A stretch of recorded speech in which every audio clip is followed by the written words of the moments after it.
पांचवा थ्योरी सवाल, profitability ratios मुख्य कौन कौन से हैं? ये रेशियोज बताते हैं कि कंपनी ने कितना प्रॉफिट बनाया, यानी कितनी अच्छी कमाई हुई। ये प्रॉफिट को सेल्स या कैपिटल से जोड़कर देखते हैं। मुख्य नाम याद रखो, gross profit ratio, net profit ratio, operating ratio, operating profit ratio और रिटर्न ऑन इन्वेस्टमेंट।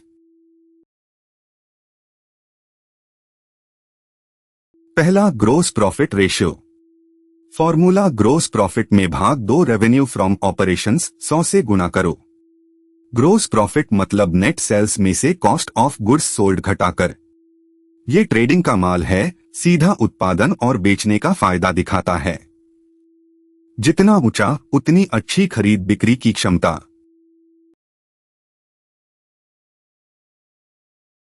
दूसरा, net profit ratio. Formula, net profit में भाग 2 रेवेन्यू 100 से गुणा। यहां नेट प्रॉफिट वो है जो सारे खर्चे घटाने के बाद बचा, इंटरेस्ट और टैक्स के बाद का असली निकाल। ये कंपनी की पूरी कमाई की ताकत दिखाता है, इसलिए सबसे ज्यादा पूछा जाता है।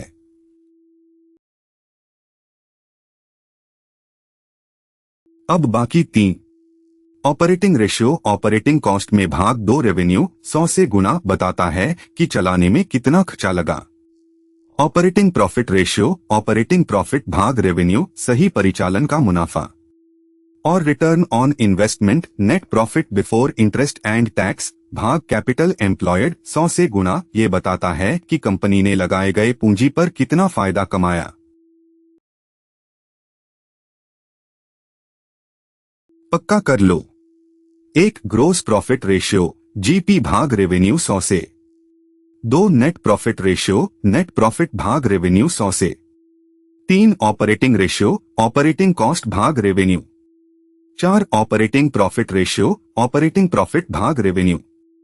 5, return on investment, interest tax से पहले का प्रॉफिट भाग कैपिटल एम्प्लॉयड 100 से। बस ये 5 नाम प्रॉफिटेबिलिटी रेशियोज के एग्जाम का पक्का सवाल। रटने की जरूरत नहीं, फॉर्मूला समझ लो। फुल कोर्स हर कॉन्सेप्ट कदम से mtboard.ai पर।